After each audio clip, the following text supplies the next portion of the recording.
आज की कहानी को सब्सक्राइब करें और बेल आइकन को दबाना बिल्कुल भी ना भूलें।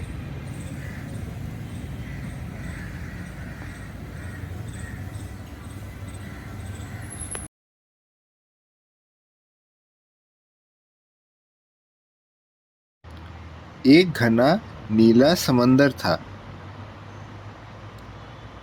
उस समंदर में बहुत सारी मछलियां व जीव जंतु रहते थे।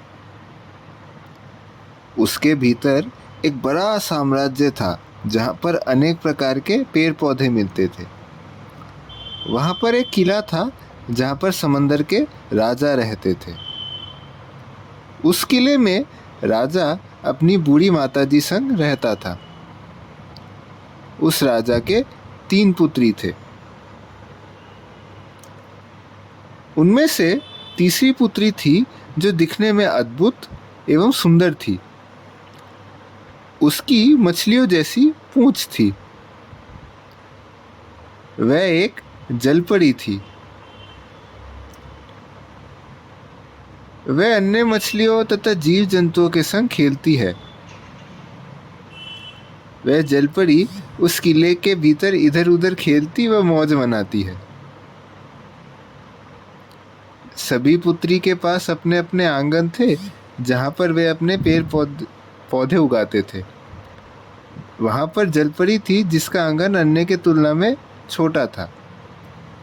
वे सभी लड़कियां समुद्र के ऊपर जाकर बाहर का संसार देखना चाहते थे। वहां पर दादी थी जो उनको 15 वर्ष के होने पर समंदर के सतह पर जाने की अनुमति देती है। कुछ वर्ष बीतते हैं और सभी लड़कियां 15 वर्ष की होती है। सभी लड़कियां अपनी बारी अनुसार समुद्र की सतह तक जाने की सोचते हैं। सबसे पहले बड़ी लड़की की बारी आती है। वह समुद्र की सतह तक पहुंचती है और उसे आसपास मनुष्य तथा रेगिस्तान नजर आता है।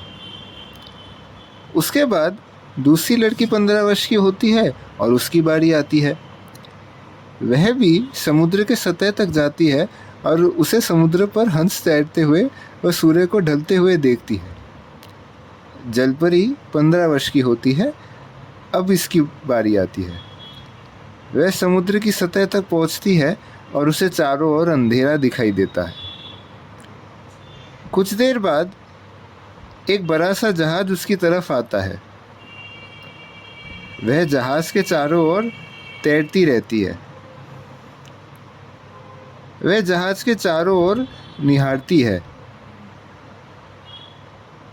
वह जहाज के चालक तथा अन्य लोगों को वहां पर मौजूद देखती है।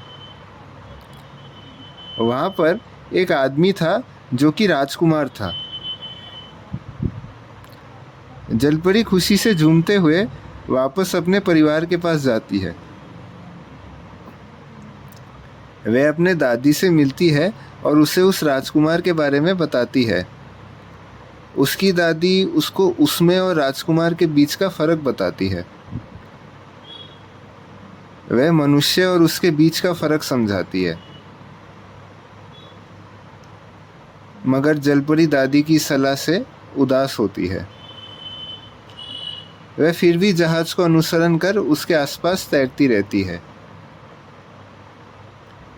उस दिन को भीषण तूफान आया था। तूफान के कारण जहाज भी डूब जाता है। वहां पर एक टापू था जिस पर वह जलपरी रहती थी। जहाज के डूबने से व्यक्तियां समुद्र में गिर जाते हैं।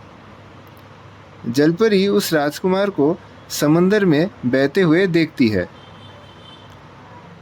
वह लड़की किसी तरह तैरकर उस राजकुमार की रक्षा करती है।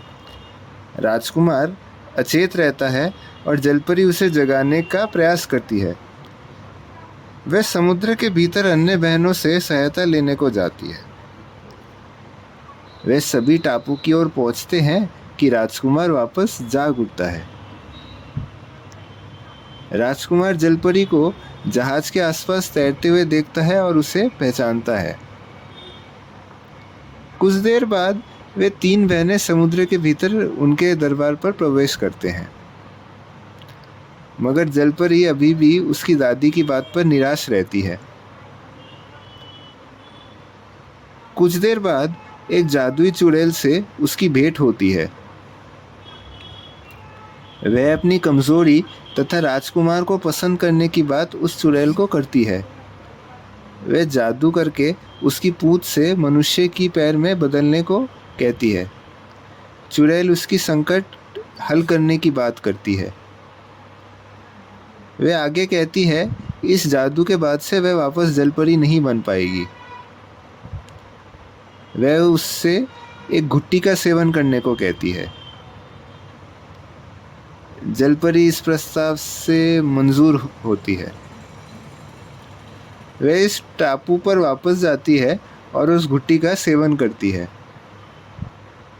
वह उस घुट्टी को पी लेती है और उसकी पूंछ पैरों में बदल जाती है। वह अचेत हो जाती है। कुछ देर बाद वह राजकुमार वहां आता है और उसे जगाने का प्रयास करता है। जलपरी जाग जाती है और राजकुमार जलपरी को उसकी रक्षा करने की बात कहता है।